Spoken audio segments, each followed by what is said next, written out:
This is Jim Williams with the Hurricane City update for January 10th, 2013. On my last update video, I mentioned the Hurricane City database has been updated to include the 2012 Atlantic hurricane season. 153 cities and islands have been calculated going back 141 years, back to 1871. And what I do is take all the tropical storms, all the hurricanes, brushes and direct hits, calculate them, divide it by 141. That comes out to your average amount of years between being affected by named storms.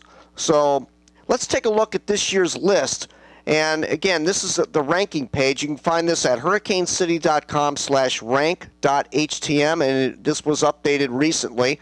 So the main difference between this year's and last year's criteria is we've decided to make it within or near the core of a hurricane rather than within 60 miles, because we've seen expansive widening wind fields lately with these hurricanes, and the wind fields are reaching much further out than they ever have. So, of course, there have been large hurricanes in the past. I'm not denying that, but recently there seems to be more and more larger hurricanes. So we decided to make it in or near the core. So you could have an 80-mile wide hurricane force wind field, and you're going to have a direct hit, whereas in the past it would have been considered a brush.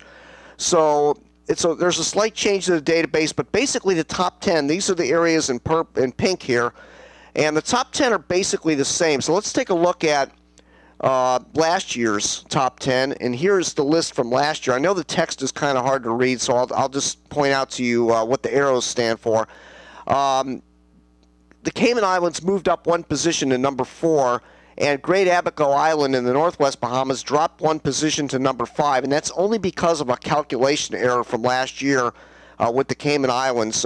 It was a miscalculation. They should have been up one position. So Cayman Islands number 4, Great Abaco number 5. That's the only change to the top 10 from last year, and here is this year's list. Basically, Cape Hatteras remains the most affected area in the Atlantic Basin, affected every 1.36 years. Now, the reason this area gets hit so much, they get a lot of these backdoor systems from the Gulf of Mexico riding up the east coast. We're also including extratropical systems in that mix, and they get a lot of systems that pass by just east of Cape Hatteras or recurving out to sea, or they simply come plowing right into Cape Hatteras on the way into the mid-Atlantic states. So the Cape Hatteras area has by far the most activity in the Atlantic Basin at 1.36 years, followed by the Northwest Bahamas. Those are generally the most affected areas, and then the Caymans are in there too. The Caymans get hit a lot, but all by deep tropical systems. So the top 10 basically has stayed the same from last year. Let's take a look at the next. This was last year's list. Miami was at number 11. That hasn't changed. Hollywood, number 12. Isle of Youth, number 13. Now, here's where the changes start taking place. Savannah, Georgia moves down one position. They had a quiet season. Boynton Beach moves up one position. Again, this is a recalculation in the database. Boynton Beach was not affected this year. Tarpon Spring Hill moves up. They were affected this year, and Tarpon Springs moves down because they're just south of Spring Hill. Spring Hill was affected by Tropical Storm Debbie. Tarpon Springs was not. So Tarpon Springs moves down one position, and the Bimini Bahamas moved down because they had a quiet season. So let's take a look at the list this year. There we go. Most of these areas had a quiet 2012 season, but again, Spring Hill was affected by Tropical Storm Debbie. That's why they moved up.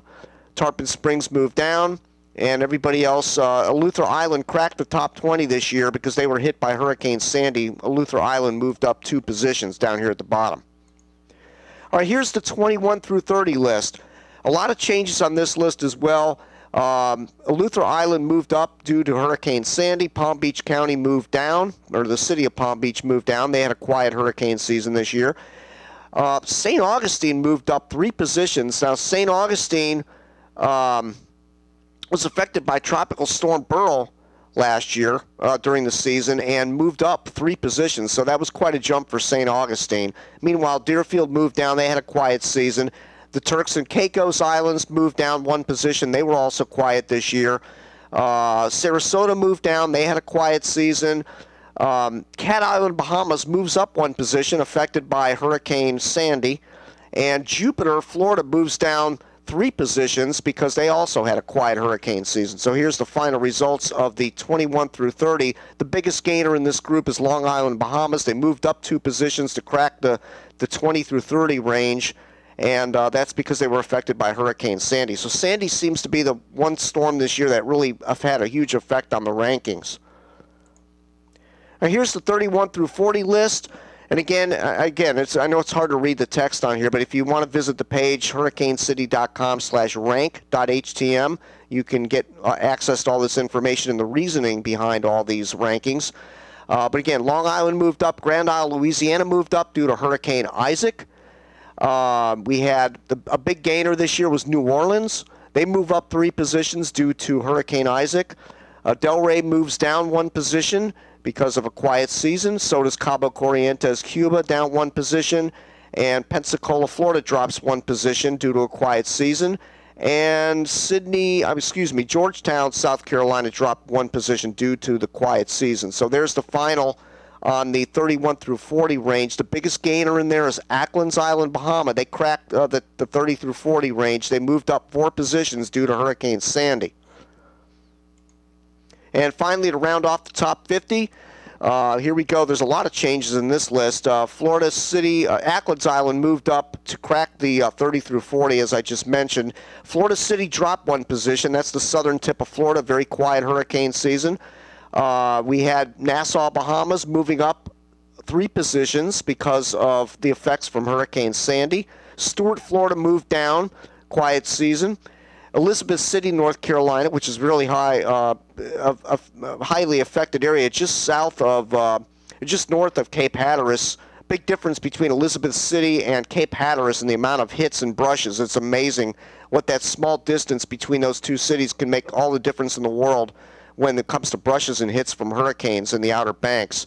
But Elizabeth City drops 2 positions. They had a quiet year. The Panama City, Florida area moved up 3 positions due to tropical storm. I think it was Panama City was brushed by Tropical Storm Debbie during the 2012 season, so they move up quite a bit. And Ormond Beach, Florida moves up 2 positions. They were also affected this year. And Gulf Shores, Alabama moves down the list. So here's our final top 50. The 41 through 30 list. Really no big changes here, but Tropical Storm Debbie and Beryl affected the northern Gulf Coast, and Hurricane Isaac, of course, and Hurricane Sandy. Just those were the main 4 storms that affected the database this year. So how does this rank? I mean, I know people look at this database and the rankings, and they say, well, there's no way this can be anywhere near accuracy. There's just no way. There's too many cities and areas out there to possibly keep track of this. But it is very accurate. Here is the graphic from the National Hurricane Center showing the frequency. This is only going back to 1944. Now, mine goes all the way back to 1871. But as you can see, the orange and yellow areas are the Cape Hatteras areas. So those are the most affected areas in the Atlantic Basin. And you notice that Bermuda is close to Bermuda. Bermuda's in the top 50.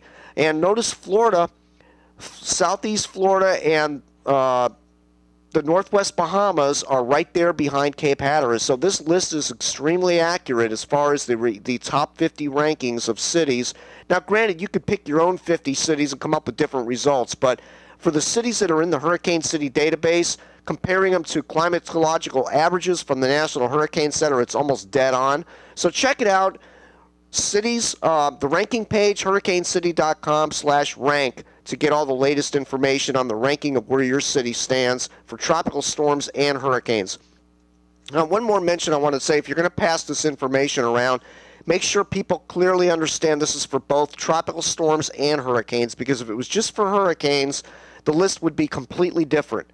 So it is for tropical storms and hurricanes coming within or near the core of the named storm. Well, that's it for now. I'll be back with another update in a couple of weeks, as we're going to have the Weather and the Media show coming up on February 1st. I'll have the announcement about that. That's it for now. Thank you again for visiting Hurricane City.